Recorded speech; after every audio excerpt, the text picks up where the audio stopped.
बहुत समय पहले की बात है। एक गांव में राधा नाम की एक औरत रहती थी। राधा बहुत ही समझदार थी। उसके पास एक भेड़ थी। भेड़ जो दूध देती, राधा उसमें से कुछ बचा लेती। उस दूध से दही जमाती, दही से मक्खन निकाल लेती। छाछ तो वह पी जाती, लेकिन मक्खन से घी निकाल लेती। उस घी को राधा एक मटकी में डाल लेती। धीरे धीरे मटकी घी से भर गई। राधा ने सोचा, अगर घी को नगर में बेचा जाए तो काफ़ी पैसे मिल जाएंगे। इन पैसों से वह घर की ज़रूरत का सामान खरीद सकती है। इसलिए वह घी की मटकी सिर पर उठाकर नगर की ओर चल पड़ी। उन दिनों आवाजाही के अधिक साधन नहीं थे। लोग अधिकतर पैदल ही सफ़र करते थे। रास्ता बहुत लंबा था। गर्मी बहुत थी। इसलिए राधा जल्दी ही थक गई। उसने सोचा, थोड़ा आराम कर लूं।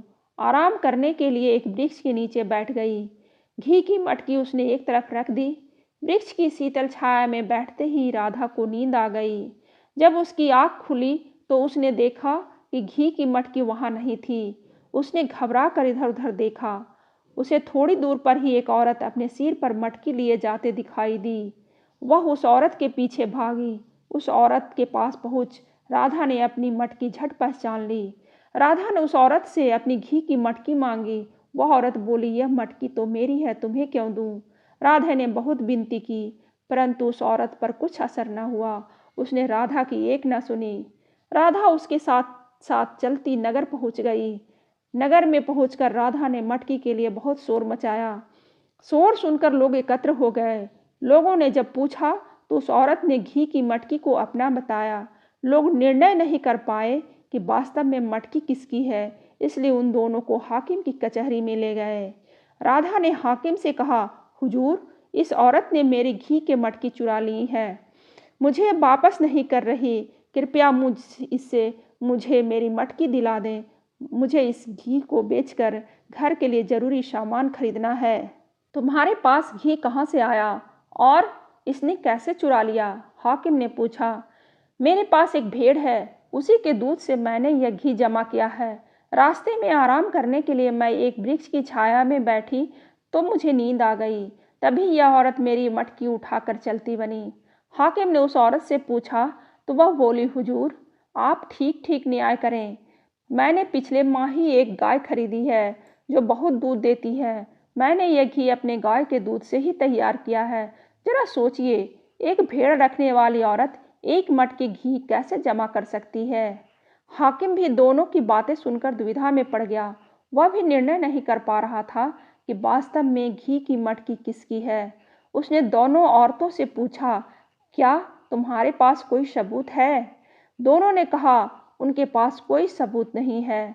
तब हाकिम को एक उपाय सूझा। उसने दोनों औरतों से कहा, वर्षा के पानी से कचहरी के सामने जो कीचड़ जमा हो गया है, उसमें मेरे बेटे का एक जूता रह गया है।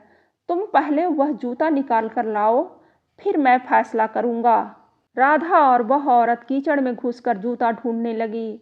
वह बहुत देर तक कीचड़ में हाथ पांव मारती रही, परंतु उन्हें जूता नहीं मिला। तब हाकिम ने उन्हें वापस आ जाने को कहा। दोनों कीचड़ में लथपथ हो गई थी। हाकिम ने चपरासी से उन्हें एक एक लोटा पानी देने को कहा ताकि वह हाथ पांव धोकर कचहरी में हाजिर हो सके। दोनों को एक एक लोटा पानी दिया गया।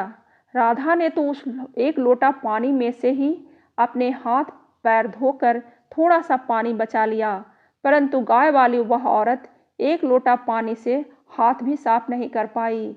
उसने कहा, इतने पानी से क्या होता है? मुझे तो एक बाल्टी पानी दो ताकि मैं ठीक से हाथ पांव धो सकूं। हाकिम के आदेश पर उसे और पानी दे दिया गया। हाथ पांव धोने के बाद जब राधा उस औरत के साथ कचहरी में पहुंची तो हाकिम ने फैसला सुना दिया कि यह मटकी भेड़ वाली औरत की है। गाय वाली औरत जबरन इस पर अपना अधिकार जमा रही है। सब लोग हाकिम के न्याय से बहुत खुश हुए, क्योंकि उन्होंने स्वयं देख लिया था कि भीड़ वाली औरत ने कितने संयम से सिर्फ एक लोटा पानी से ही हाथ पैर धो लिए थे। गाय वाली औरत में संयम नाम मात्र को भी नहीं था। वह भला घी कैसे जमा कर सकती थी?